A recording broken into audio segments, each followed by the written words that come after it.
예, 안녕하세요. 이번에는 우리 특수구문 두 번째 시간. 부사절에서의 주어와 비동사의 생략. 아주 중요한 문법부터 시작되겠네요. 그렇죠? 아주 긴장되는 순간입니다. 자, 부사절의 주어와 주절의 주어가 같은 경우에는 주어와 비동사를 생략한다. 요 말이 무슨 말인지 한번 보도록 하겠습니다. 자, 부사절을 이끄는 접속사. 이건 나중에 접속사 시간에 다 배울 건데 그냥 간단하게 맛배기로 한번 적어놔봤어요. 부사절을 이끄는 접속사들 when, while, if, unless, though, as 이런 것들은 부사절을 이끄는 접속사입니다. 그리고 이런 접속사들의 특징은 반드시 뒤에 뭐가 나와야 된다? 주어 동사가 반드시 나와야 좋아야 된다는 것이 아주 중요한 출제 포인트가 되고 있죠. 그러면 우리 첫 번째 문장부터 한번 제가 설명을 한번 해보도록 하겠습니다. 일단 적어보겠습니다. I learned to fix cars.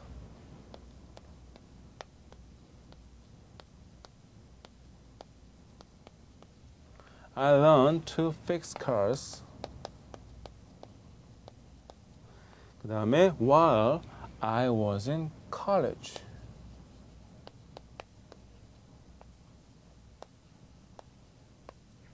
was in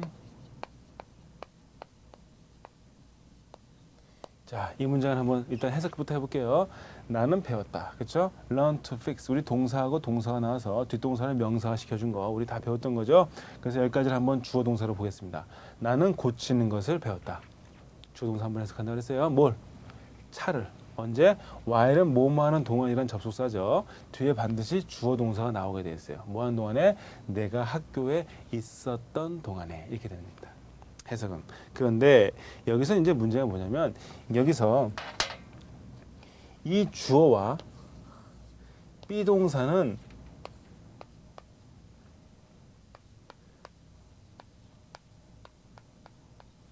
생략이 가능하다라는 거예요. 생략이. 왜 생략이 가능할까요? 왜 그러냐면 한국말도 그래요. 여러분 한번 보세요. 나는 내가 학교에 있을 때 차 고치는 걸 배웠다. 내가 학교에 있을 때 나는 차 고치는 걸 배웠다. 이렇게 얘기 안 하죠. 내가 학교에 있을 때 나는 이라는 말을 어떻게 해요? 빼버린단 말이에요. 주어를. 왜? 앞에 내가라고 얘기했기 때문에. 영어도 마찬가지죠. 앞에 벌써 I라고 얘기했잖아. 근데 여기 또 나오니까 어때요? 또 한 번 얘기해 줄 필요가 없는 거예요. 그렇기 때문에 얘를 생략하는 거죠. 그 다음에 비동사의 기능은 주어를 보조하는 역할을 밖에 안 해요. 스스로 의미가 있는 게 아닙니다. 그래서 주어가 생략되면 비동사도 같이 생략이 되는 거예요. 생략이. 그래서 어떤 문장이 가능한 거냐면 이런 문장이 가능한 거예요. While in college. 이러한 문장이 가능하게 된 겁니다. 그래서 여러분들이 해석을 하다가 분명히 접속사 while이 나왔어요. 얘는 부사절, 종속 접속사인데 주어 동사가 없다라는 거는 어떻게 된 거냐면 이 사이에 주어 플러스 비동사가 생략돼 있다라고 생각하시면 되는 거예요. 그러면 이 주어는 누구겠어요? 이 앞에 있는 주절의 주어가 얘였겠죠. 그렇죠? 이게 생략된 거라고 여러분들은 생각을 해 주셨으면 좋겠다 그겁니다. 이게 바로 부사절에서 주어 플러스 비동사의 생략이에요. 그러나 한 가지 주의할 거. 만약에 주어가 I가 while에서 주어가 내가 아니고 she예요. She was in college야. 그러면 이때는 생략 됩니까? 안 됩니까? 안 돼요. 왜? 얘랑 얘는 다르잖아요. 그렇죠? 만약에 얘를 생략해버리면은 이 부사절의 주어도 누구라 생각하겠어요? I라 생각하겠지. 그래서 이 주어가 다를 때는 절대 생략 못합니다. 예. 그거를 얘기하는 거예요. 그러면 또 한번 보도록 하겠습니다. Unless solved in a proper manner, the issue will cause another issue. 이렇게 되어 있습니다. unless도 우리 반드시 뒤에 주어 동사가 나와야 되는데 뒤에 주어 동사가 안 보인다는 거는 주어 동사가 생략이 됐다라는 거예요. 그럼 뭐가 생략됐느냐? 지금 주절의 주어랑 같으니까 생략이 됐겠죠. 그래서 밑에 원래 문장을 보세요. Unless the issue is solved in a proper manner. 이렇게 됐던 문장이 되는 거죠. 그래서 issue is 해석하면은 그 이슈가 is solved 해결되지 않는다면 in a proper manner. proper는 적당한이라는 뜻이고 manner는 방법이라는 뜻이에요. 그래서 적당한 방법에서 the issue will 이렇게 되는 거죠. 그 이슈는 will cause another issue 이렇게 되는 겁니다.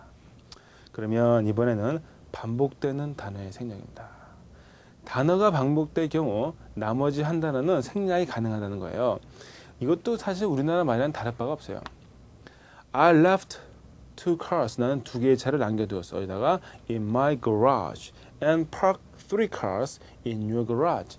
세 개의 차를 당신의 차고에다가. 아니, 무슨 차가 이렇게 많냐, 그렇죠? 제가 쓴 문장이지만 지금 보니까 차를 되게 많이 갖고 있네요. 아주 부자인가 보네요. 예. 이럴 때 three 다음에 cars를 어떻게 할 수 있다? 생략할 수 있다라는 거예요. 생략이 가능하다는 거죠. 우리도 그렇지 않습니까? 한번 생각을 해보세요. 아, 내가 차 두 대는 너 차고에다 갖다 놓고 차 세대라고 얘기 안 하죠. 그냥 세대라고 그러잖아. 앞에 차를 생략을 해버린다 그거예요. 그렇죠? 왜? 앞에서 한번 얘기했기 때문에 얘기 안 해도 서로 알아듣기 때문에. 자, 다음에 some workers work with desktops. 몇몇의 직원들은 데스크탑을 가지고 일하고 others 이때 work를 안 써도 된다는 거예요. 왜? 앞에 work라고 써 있기 때문에 이럴 때는 생략도 가능하다는 거죠. 자, 그 다음에 이번에는 병렬의 문장 구조를 보겠습니다. 첫 번째 문장은 뭐냐면 두 개의 형용사가 하나의 명사를 수식하는 경우에요. 그 문장 보시면 there have been 우리 대어는 유도부사죠. have been은 뭐예요? 있어 왔다죠. 그래서 있어 온 거야. 뭐가? Some short and cute animals. 짧고 영리, 짧고 키가 작다는 얘기죠. 키가 작고 그 다음에 귀여운 동물이 in this area 이 지역에 for years 여러 해 동안 이렇게 된 거죠. 이때 short과 cute가 지금 animals라는 명사를 같이 수식하고 있는 거죠. My parents hoped and prayed that 나의 부모는 희망하고 기도했어. They could live up to 100 years. 그들이 100년을 살 수 있기를. 100년까지 살려주고요. 예, 욕심도 많으시네요. 그렇죠? 예. 뭐 우리 부모님이 아니라 요즘은 앞으로는 어느 신문에서 보니까 앞으로 뭐 200세까지 살 수 있다라는 그런 논문도 나왔더라고요. 자, 우리 한번 열심히 해서 공부해서 늙어 죽을 때까지 한번 살아보자고요. 자, 그 다음에 이번에는 동사가 두 개의 목적으로 취하는 경우죠. We can save. 우리는 절약할 수 있습니다. 뭐를? Time and money. save란 동사의 목적어가 time과 money 두 개를 갖고 있는 거죠. time과 money 두 개를. If we use these tools, 우리가 이 연장들을 사용한다면 이게 된 거죠. 자, 특수구문의 뒷부분은 간단하게 마무리가 됐고요. 이제 걸음주기 문제를 한번 보도록 하겠습니다. 첫 번째 문제. Never has he 나왔네요. 지금 never가 앞에 나와서 현재 완료. 원래 문장은 이건 뭐였겠어요? He has never 뭐 이런 식으로 갔었을 거예요. 근데 never가 앞으로 나오니까 어떻게 됐습니까? 여기 pp가 왔겠지. has가 앞으로 나온 거죠. 그리고 얘가 나온 거예요. 주어가 나온 겁니다. 그럼 여기 무슨 자리입니까? has pp. 답은 뭡니까? been이 되는 거죠. 이 문장을 원래 문장으로 바꿔보면 he has never 뭐가 되는 거예요? been이 된 거죠. He has never been to the palace before. 원래 have been to는 어디에 갔다 온 적이 있다는 뜻입니다. palace before. 여기서 어떻게 된 거예요? 얘가 앞으로 나왔으니까 has 다음에 he 다음에 뭐가 나옵니까? been이 나오겠죠. 그래서 답은 been이 됩니다. 그 다음에 even though poorly. 여기는 답이 뭐냐? The house is expensive. 그 집은 매우 비쌉니다. Because of the environmental factors. Because of 뭐뭐 때문에죠. 환경적인 요소 때문에 이렇게 된 거예요. Even though poorly. 자, even though 다음에는 반드시 뭐가 나와야 됩니까? 얘도 부사절 접속사이기 때문에 반드시 뒤에 주어 동사가 나와야 돼요. 주어 동사가 안 나왔다는 거는 생략이 됐다는 건데 주어만 생략될 수 없죠. 주어 생략될 때는 반드시 비동사랑 같이 생략이 되죠. 그래서 이 문장을 완벽한 문장으로 재현을 해보면 even though 지금 주어가 안 보이는 건 the house가 생략된 거죠. The house is 뭐예요? poorly designed. 이 문장에서 지금 the house와 is가 어떻게 된 거예요? 생략이 된 거예요. 얘가 생략이 된 겁니다. 그러니까 지금 집이 생략됐죠. 그래서 답은 몇 번입니까? C죠. 집이 여기 보세요. 여기 들어가게 뭐예요? 디자인이 맞겠죠. 집은 어떻게 돼야겠어요? 디자인이 돼야겠죠. 디자인이 돼야 된단 말이에요. 그렇기 때문에 designed가 답이죠. 나머지는 답이 아니에요. 디자이닝 하면 여기 되겠습니까? 디자이닝이 들어갔다 하면 상상을 해보세요. 그럼 무슨 뜻이에요? 집이 디자인을 해? 아니, 집이 자기가 무슨 사람이에요? 자기가 스스로 자기 집을 막 디자인하고 자기가 팔고 다 합니까? 자기가? 말이 안 되지. 그 다음에 destination 이것도 말이 안 되고 has designed도 말이 안 되죠. has design이 오게 되면은 주어는 생략이 될 수가 없어요. 그렇죠? 주어가 생략될 때는 뭐랑 같이 동반자살한다고요? 비동사와 같이 동반자살한단 말이에요. 자, 3번 some skilled workers 몇몇의 skilled는요 performed를 수식하는 거죠. 숙련된 직원들이 아니죠. skilled는 workers라는 명사를 수식하는 겁니다. 그래서 몇몇의 숙련된 직원들이 perform, 수행했다. 뭐를요? some maintenance, 약간의 유지, 보수를 and blank. 이때는 뭐냐면 답은 B죠. 지금 이 문장 구조를 보게 되면 주어가 나오고 그 다음에 동사가 나오고 그 다음에 동사가 뒤에 목적어를 가진 거예요. performed가 뒤에 some maintenance는 목적어를 가진 겁니다. 그죠? 그 다음에 and가 나온 거예요. and가 나오고 이 주어가 여기 와야 되는데 이 주어를 안 쓰고 이 동사로 바로 걸리게 써준 거예요. 그 다음에 또 뭐 취한 거예요? 뒤에 나름대로 목적어를 취한 이런 구조죠. 이 동사와 이 동사는 다 여기에 걸리는 거고. 그러니까 이 동사가 지금 뭡니까? performed 과거 동사죠. 그럼 여기도 뭐가 되겠습니까? 과거 동사로 시제를 맞춰줘야겠죠. 그래서 답은 B가 되는 겁니다. 여러분 특수구문까지 이제 공부를 좀 했는데 이제 좀 숨 좀 한번 돌려볼까요? 여러분 지금 앞까지 전반부까지 좀 숨가쁘게 달려왔는데 그동안 어땠어요? 여러분 공부하느라 또 복습하느라 어렵지 않죠? 근데 어렵죠? 어렵지 않지란 말은 여러분 말이 안 되고 그렇죠? 어려운데 여러분 영어를 공부하는 데 있어서 가장 중요한 거는 첫 번째 열정입니다. 저도 사실 영어를 저도 얘기했지만 토익도 LCRC 다 그리고 또 우리 세프트 같은 경우에도 A 등급도 받고 그랬지만 아직도 영어 공부를 하고 있어요. 그 이유는 그 공부를 할 수 있는 원동력은요 영어를 좋아하기 때문이에요. 여러분들이 얼마큼 영어를 사랑하냐가 제일 궁금한데 그렇죠? 여러분 그 앞에 앉아 계시면 여학생들도 있고 아니면 나학생들도 있고 대부분이 이제 대학생이지만 분명히 직장인들도 있을 테고 그렇죠? 직장인이 아니라 이제는 어느 중역에 있으신 분들도 분명히 있을 겁니다. 근데 영어를 잘하려면 첫 번째는 영어를 사랑하세요. 영어를 사랑하지 않으면 영어는 절대 여러분들한테 보답을 하지 않아요. 그리고 제가 몇 가지 영어에 대한 그 잘못된 생각들을 몇 가지 한번 집어볼게요. 여러분 한번 머리 좀 식힐게요. 한번 들어보세요. 여러분 미국 연수를 가면 영어 잘한다? 저는 그렇게 생각합니다. 연수 갈 돈으로요. 한국에서 따뜻한 밥 먹으면서 공부하세요. 한번 생각을 해보세요. 왜 연수를 가면 영어가 될까? 저는 연수를 가서 영어가 된다고 생각을 하지 않거든요. 첫 번째는 뭐냐면 강의실에 들어가면요. 선생님이면 외국인이지 앉아있는 사람은 다 뭐예요? 한국 사람이에요. 가끔 가다가 흑인들 보이고 가끔 가다가 중국인, 대만인 보일 뿐이야. 그럼 수업이 끝났습니다. 그러면 어떡합니까? 미국 사람들이 여러분들이랑 놀아줄 것 같습니까? 안 놀아주죠. 그 사람들도 나름대로 가족이 있고 또 배우는 입장에서 있는 사람들한테 같이 얘기하고 그런다는 게 부담이 된단 말이야. 그럼 그 사람들은 수업이 끝나면 집에 가게 됩니다. 그러면 남아있는 건 한국 사람이에요. 그럼 한국 사람들이 뭐 합니까? 한국말 하죠. 그렇기 때문에 영어가 절대 늘지를 않아요. 그래서 여러분들은 연수를 가려면 저는 이런 생각을 하고 있어요. 연수를 가려고 하는 마음을 갖고 있는 사람들도 좋습니다. 그런데 적어도 토익 점수가 700점 이상 받고 가세요. 영어를 전혀 모르는 상태에서 가면은 도움이 안 돼요. 그래도 영어가 어느 정도 체계가 잡혀 있는 상태에서 가게 되면 도움이 될지 몰라도 그 이전에 가게 되면은 도움이 안 됩니다. 저도 사실 미국에서 그 유학 생활을 하면서 영어를 공부했는데 제가 만약에 미국에 유학 갔을 때 나름대로 영어 공부를 하지 않았다면은 아마 영어 실력이 올라가지 않았을 겁니다.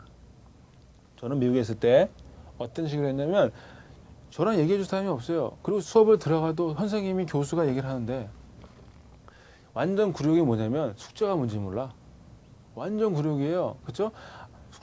그때 숙제를 좀 적어주면 좋을 텐데 안 적어주고 끝날 때 말로 합니다. Today's homework is about what we've learned about chapter 2 and 3, and so you're gonna learn tomorrow something. So please review what you've learned. 뭐 이런 식으로 얘기를 막 하다 보니까 제가 이해가 안 되고 무슨 말인지 몰라요. 그러면 항상 옆에 있는 대학생 같이 하는 동료한테 물어봅니다. 오늘 숙제가 뭐냐? What's homework today? 뭐 이런 식으로 물어보니까 완전 굴욕이죠. 그래서 저는 나름대로 공부를 했어요. 만약에 내가 미국에만 있었다면 대부분의 학생들이 미국에만 있으면 자연스럽게 영어가 된다 생각하는데 절대 아닙니다. 자기가 노력해야 돼요. 자기 전에 Before I go to bed, I'll read books for at least 20 minutes every single night. 매 밤마다 읽었습니다. 그러니까 영어가 늘었단 말이에요. 그래서 영어는요, 자기가 어디 있는지가 중요한 게 아니라 자기의 노력이 중요한 겁니다. 자기의 노력이. 그리고 또 한 가지, 우리가 생각해야 될 게 뭐냐면 토익인데 토익 점수를 어떻게 하면 올릴까? 저도 토익을 여러분들한테 그냥 문제 위주로만 가르칠 수 있지만 절대 그러고 싶지 않습니다. 영어 자체의 원리를 지금 가르치는 데 집중을 하는데 제가 학생들한테 토익 문제만 열심히 풀라고 한번 해봤어요. 전혀 점수가 오르지 않습니다. 왜? 아니, 문장이 어떻게 생겨먹은지를 모르는데 문제만 푼다고 됩니까? 안 되죠. 근데 저랑 같이 넉 달을 같이 공부하는 학생이 있었어요. 넉 달을. 처음에는 비동사가 뭔지도 몰랐습니다. 왜 are가 오고 왜 is가 오는지도 몰랐어요. 근데 넉 달을 정말 열심히 공부하더라고요. 그리고 나서 모의고사를 봤는데, 토익 모의고사를 봤는데 RC 같은 경우에는 몇 문제죠? 100문제인데 100문제 중에 무려 80개를 맞췄어요. 정말 높은 점수죠. LC는 몇 개 맞췄냐면 100문제 중에 70개를 맞췄어요. 이것도 높은 점수입니다. 이 정도 맞추면요 700점대 중반 나옵니다. 700점 중반 나와요. 그래서 여러분들 저랑 공부하는 게 힘들고 또 제가 이제 이 동영상으로 하다 보니까 이 학생들과 이 인터랙션이 없어서 조금 지루한 면이 있을 수 있고 조금 빠른 면이 있을 수 있는데, 그러나 여러분들은 재밌겠다고 생각하시고 영어는 나의 동반자, 나의 애인, 이런 식의 마음을 갖고 하시면은 분명히 영어도 여러분들에게 보답을 할 거예요. 그리고 제가 하나 에피소드로 얘기하면은 미국에 있을 때 저는 영어를 공부를 더 열심히 한 계기가 뭐냐면 팀 미팅을 했는데, 팀 미팅을 하기 전에 저는 항상 준비를 했어요. 왜? 영어가 잘 안 되니까. 끼려면은 그래도 준비를 하지 않으면 안 돼요. 그러면 이제 테이블에 앉아서 이제 백인들이 대부분이죠. 백인들 앉아있고 나 앉아있어요. 처음에 이제 팀 프로젝트 시작할 때 처음에는 내가 막 얘기합니다. 그래도 적어도 한 3분 정도는 얘기할 수 있어요. 그러면 내 주제가 끝나. 그러면 나머지 60분에서 3분 얘기했으니까 몇 분이에요? 57분은요 거의 할 얘기가 없어요. 그냥 앉아있는 거야. 정말 자존심 상하더라고. 만약에 한국말로 했으면 정말 됐을 텐데. 그런 경우가 있었어요. 근데 이때 나를 눈물 나게 했던 건 뭐냐면 옆에 있던 백인 여자애가 갑자기 미팅이 다 끝나가는데 나한테 그런 거예요. 내 이름이 그때는 CK였는데, CK, did you understand what we just said so far? 이렇게 묻는 거예요. 우리가 지금까지 한 말 다 이해했니? 이 말을 듣자마자 갑자기 굴욕감이 들면서, 그래서 뭐라고 했냐면 of course I understand everything 이렇게 얘기했었지만 집에 와갖고 정말로 마음이 아팠습니다. 야, 내가 진짜 한국으로 돌아가고 싶은 마음도 있었고, 그죠? 예, 그래서 여러분들이 이 영어를 공부하려면 충격도 좀 받아야 돼요. 어느 정도 공부하다 보면 자기가 이제 좀 되는 것 같아. 근데 또 올라가잖아요? 그건 또 충격받습니다. 이때 대부분의 사람들이 공부를 안 하는데 또 한 번 차고 올라가야 돼요. 알겠죠? 여러분들, 이렇게 영어는 마라톤이다 라는 생각 가지고 한번 열심히 해보시기 바랍니다. 네, 여러분 화이팅입니다.